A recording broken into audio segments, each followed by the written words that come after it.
Bismillahirrahmanirrahim. Assalamualaikum warahmatullahi wabarakatuh. Alhamdulillahi rabbil alamin. Wabihi nasta'inu ala umurid dunia waddin. Wassalatu wassalamu ala rasulillah Sayyidina Muhammadin wa ala alihi wa sahbihi ajma'in. Amma ba'd. Para pemirsa Al-Ikhlas Ujung Bone TV yang sama-sama dimuliakan Allah Subhanahu wa Ta'ala.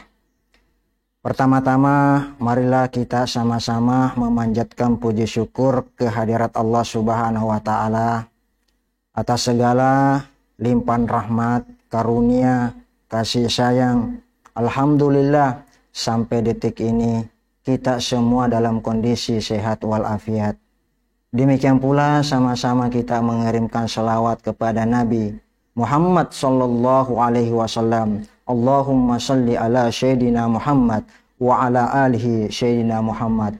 Beliau telah memanusiakan manusia 14 abad yang lalu.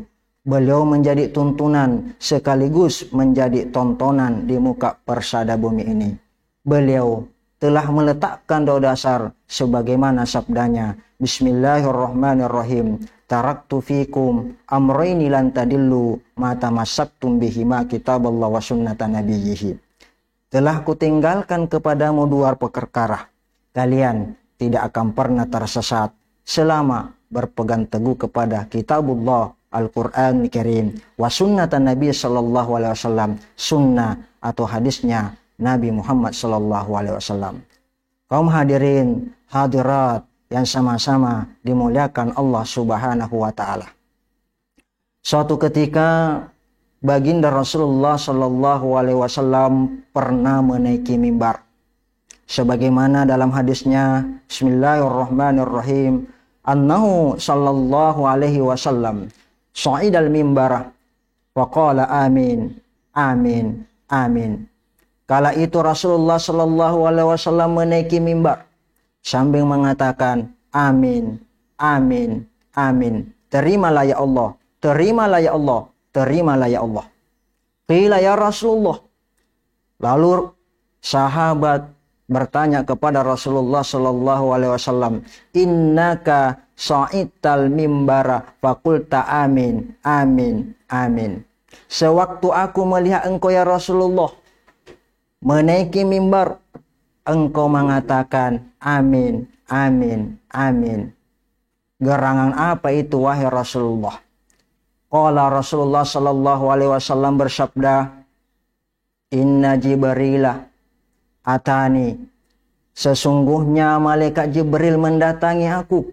Faqala, sambil berkata, man adraka syahra ramadhana, barang siapa yang menjumpai bulan suci Ramadan, barang siapa yang mendapati bulan suci Ramadan, falan yughfar lahu, lalu ia tidak diampunkan dosanya oleh Allah Subhanahu wa Ta'ala, pamata, lalu ia wafat, pada khalanar, orang itu masuk ke dalam neraka, faba'adallah, lalu Allah menjauh di sisinya.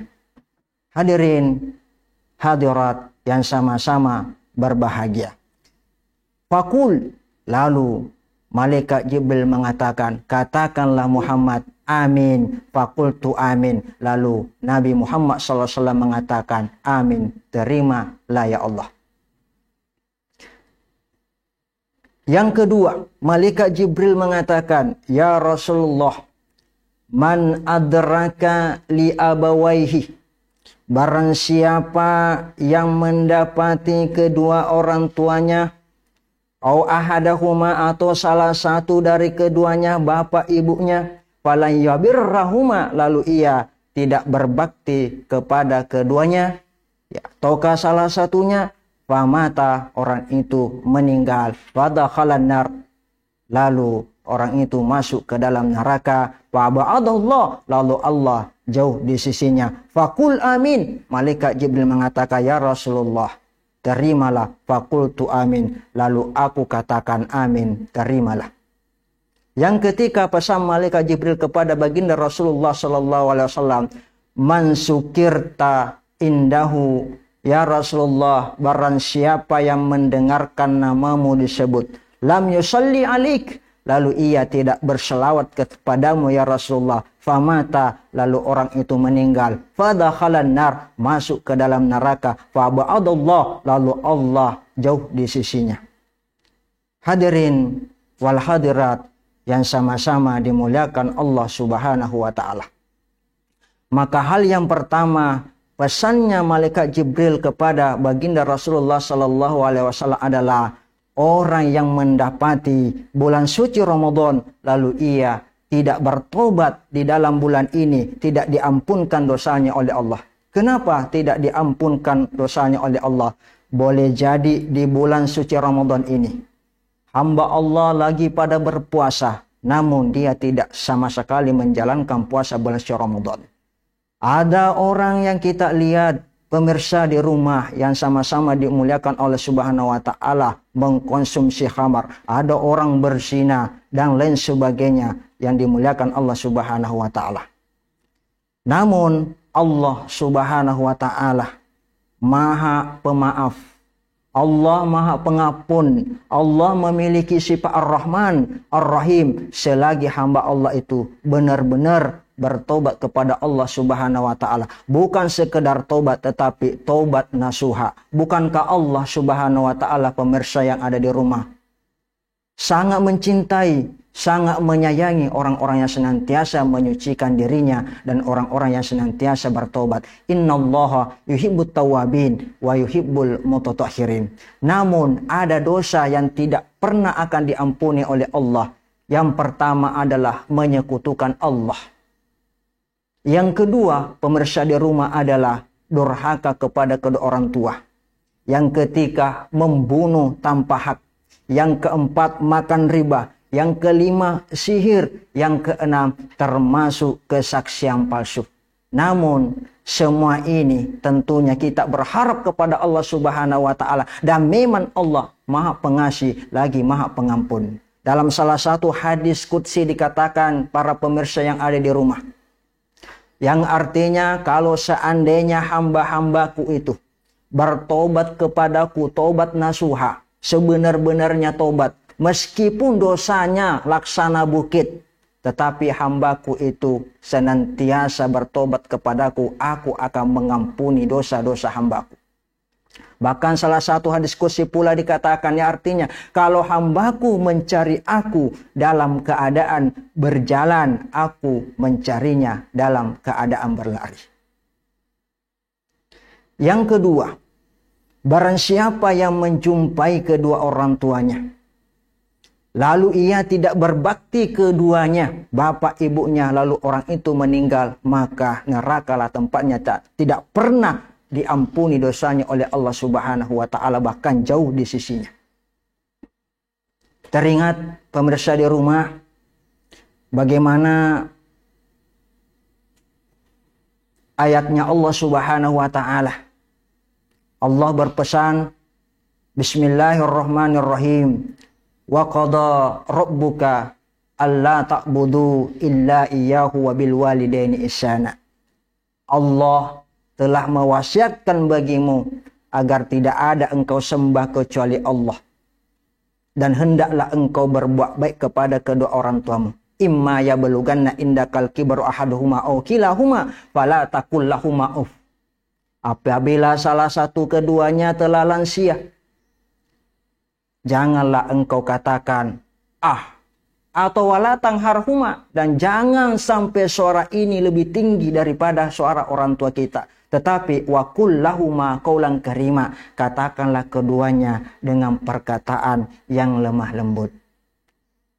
Bukankah dalam sejarah, pemirsa di rumah, ada salah seorang sahabatnya Nabi bernama Alqamah.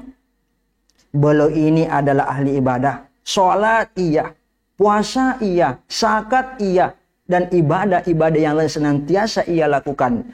Namun ada perihal yang ia lakukan tidak pernah diampuni dosanya oleh kedua orang tuanya. Apa itu? Senantiasa durhaka kepada kedua orang tuanya. Itu pun diampunkan dosanya oleh Allah di akhir hayatnya dan mampu mengucapkan kedua kalimat syahadat, yaitu asyhadu an la ilaha illallah wa asyhadu anna muhammadar rasulullah. Itu pun dia mendapatkan belas kasihan dari kedua orang tuanya, yakni Alqamah. Ridallahu fi ridahil walidain wa suqtullahi fi suqtil walidain atau kama qala.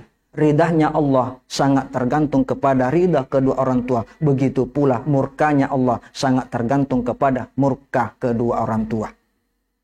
Yang ketiga, pesan malaikat Jibril kepada baginda Rasulullah sallallahu alaihi wasallam, barang siapa yang mendengarkan namamu disebut ya Rasulullah, lam yusalli alaihi, lalu ia tidak berselawat kepadamu ya Rasulullah, pada khalan nar, pamata pada khalan nar, orang itu masuk ke dalam neraka.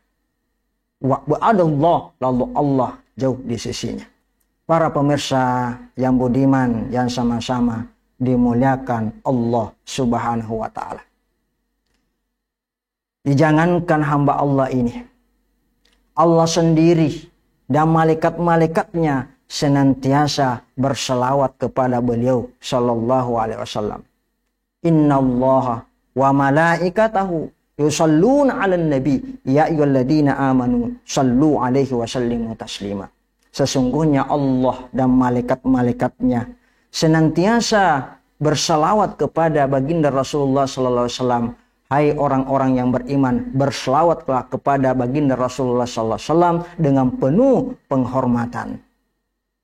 Hadirin wal hadirat yang sama-sama dimuliakan oleh Allah subhanahu wa ta'ala. Pahala orang yang berselawat itu, kata beliau sallallahu alaihi wasallam, man shalla sallallahu alaihi wasallam wahidan, man shalla wahidan sallallahu alaihi wasallam asyra.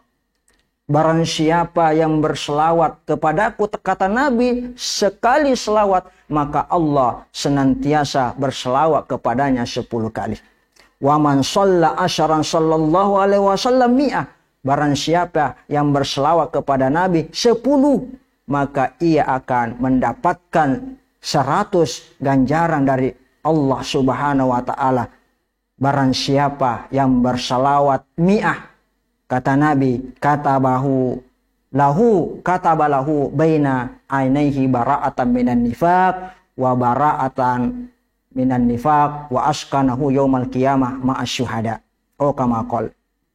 Barang siapa yang berselawat kepada baginda Rasulullah sallallahu alaihi wasallam 100 kali, maka dituliskan baginya antara kedua pelapak matanya bara'atan minan nifaq, kebebasan dari sifat-sifat kemunafikan dan kebebasan dari api neraka, dan di akhir kelak yaumul qiyamah senantiasa bersama-sama orang-orang yang mati syahid. Gerangan siapa sih yang tak mau bersama dengan orang-orang yang mati syahid? Manusia siapa sih yang tidak mau bersama dengan orang-orang yang dijamin masuk surga? Yakni diantaranya orang-orang yang mati mempertahankan agama Allah subhanahu wa ta'ala. Para pemirsa yang budiman yang sama-sama dimuliakan Allah subhanahu wa ta'ala. Kalau hamba Allah bersalawat kepada Nabi, itu adalah bentuknya permohonan. Kalau malaikat bersalawat kepada Nabi, itu adalah maghfirah, mohon ampunan kepada beliau. Dan kalau Allah subhanahu wa ta'ala bersalawat kepada Nabi, itu adalah curahan rahmat. Sebagai kesimpulan, yang pertama, ketika malaikat Jibril alaihissalam berkata kepada Nabi Muhammad sallallahu alaihi wasallam, barang siapa yang menjumpai bulan suci Ramadan lalu ia tidak diampunkan dosanya oleh Allah. Yang kedua adalah barang siapa yang mendapati kedua orang tuanya lalu dia tidak berbakti keduanya atau salah satu dari keduanya. Yang ketiga, barang siapa yang mendengarkan ucapan atau nama Nabi Shallallahu Alaihi Wasallam disebut lalu dia tidak berselawat kepadanya, maka nerakalah tempatnya dan Allah jauh di sisinya. Seolah-olah malaikat Jibril ingin sekali bagaimana umatnya baginda Rasulullah Shallallahu Alaihi Wasallam tidak melakukan dosa, baik dosa kecil maupun dosa besar, termasuk durhaka kepada kedua orang tua. Demikian pula adalah tidak berselawat kepada baginda Rasulullah SAW. Namun malaikat Jibril menginginkan bahwa dalam bulan suci Ramadan ini, mari kita sama-sama bertobat kepada Allah Subhanahu wa Ta'ala, yang memang namanya manusia tidak luput dari kesalahan dan kehilafan. Imam Al-Ghazali mengatakan, al-insan makhlul khata'i wan nisyan, manusia itu memang tidak luput dari kesalahan dan kehilafan. Namun Allah Maha Pengampun lagi Maha Penyayang. Bukankah ada banyak ayat Allah mengatakan innallaha ghafurur rahim, innallaha tawwabur rahim, sesungguhnya Allah Maha Penerima taubat lagi Maha Penyayang. Demikian para pemirsa yang ada di rumah, mudah-mudahan apa yang kami sampaikan pada kesempatan ini ada berkah dan manfaatnya baik diri pribadi. Kebenaran datangnya dari Allah Subhanahu wa Ta'ala. Al-haqqu min rabbika fala takunanna minal mumtarin. Kesalahan, kehilafan datangnya dari manusia sendiri. Wabillahi taufik wal hidayah, wallahu muwaffiq ila aqwamit thoriq. Wassalamualaikum warahmatullahi wabarakatuh.